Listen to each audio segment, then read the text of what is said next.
هنعمل بافلو برجر، بس ايه حدوته كأننا بقى بناكله من بره بنفس البرزنتيشن ونفس الطعم ونفس التيست ونفس كل حاجه.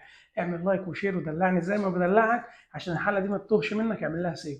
عندي صدرين فراخ، هبدا اشيل كده منها الفلائد، والفلائد هنعملها في نفس التتبيله، بس المان بتاعنا كده هي الفراخ. هبدا اجيب صدر الفرخه وافتحه كاني بعمل كوردون بلو، وهجيب كيس نايلو كده وهبدا ابطه كده شويه عشان لو حته اعلى من الحته تبقى كله متساوي. والله شكلها في الرايق حاجه اخر دلع. هنبدا بقى نتبلها في بوله، هنحط كوبايه لبن رايب، فصين توم كده فريش مطحونين، وهنبدا نتبل ببابريكا وشويه جنزبيل بودر وبصل بودر وملح وفلفل، ونركز في التوابل دي قوي عشان لسه هنستعملها تاني.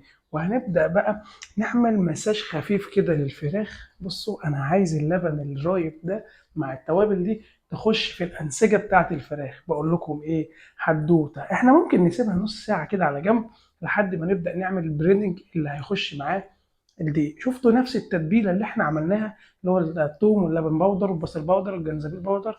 هنتبل كل ده مع الدقيق، ونبدا نحط صدر الفرخه كده بقى، ونعمل لها كفر حلو من تحت وفوق، وننفض الدقيق منها كويس جدا. في بوله فيها ميه بتلج هنبدا ننزل بيها بس 30 ثانيه، ونبدأ نطلع طلعة تانية ونحطها في نفس الدقيق المتبل اللي احنا عملناه. الحركة دي ليه بقى؟ هتعمل معانا كفر كريسبي كده، بس ايه حدوت. انا قلت لكم انا هعملها لكم زي المطاعم بالظبط. في زيت سخن نبدأ نحط بقى، بص والله العظيم لوحة لوحة نحط فيها صدر الفرخة. واول ما تبدأ تستوي كده احنا نبدأ نعمل الصوص في طاسة على النار فيها فصين توم وشوية زبدة، ونبدأ نحمر التوم كده مع الزبدة، ونحط شوية هوت صوص، ونجهز بقى معلقتين ثلاثة كاتشب كده، وندي تقليب. الصوص بتاعها سهل جدا وجميل جدا، والمكونات بتاعته سهلة وبسيطة، تقدر تنزل تجيبها من أي حتة، ده لو مش عندكم في التلاجة يعني. حطينا الكاتشب، هنطفي في الآخر بسنة خل صغيرين ونسيب الصوص على جنب.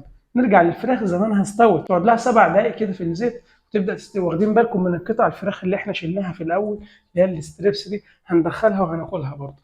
بعد كده نطلع من الزيت على الطاسه على طول اللي هي فيها الصوص بفرشه بقى.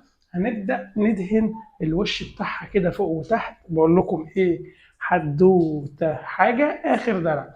هنبدا نجيب بقى طاسه فيها مكعب زبده تكون عامله شبه الجريل كده، عشان هنبدا نجيب عيش البرجر ونعمل له كده ايه تحميصه حلوه كده من تحت. انا قلت لكم هعمله لكم زي بره، يعني هعمله لكم زي بره.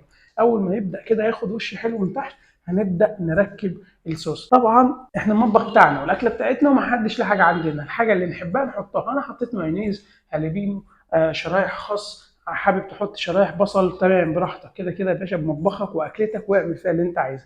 انا حطيت بقى الفراخ وحطيت طبقه شيدر، طبعا الشيدر من السخنيه هتبدا تسيح كده واحده واحده. وحطيت طبقه ايه بقى خيار مخلل وهالبينو تاني، وجهزت ورقه خس تاني عشان هحط الصدر التاني على الوش. احنا النهارده بقى هنعملها كده ايه طبقتين كده زي اللي بنشوفها كده بره، وهنحط برده نفس التتبيله كده ونفس كل حاجه اللي احنا حطيناها في الاول. واقفل يا باشا الساندوتش، ما تنساش تعمل شير وتعمل لي كومنت تقول الحلقه الجايه عايز تاكل ايه. سلام.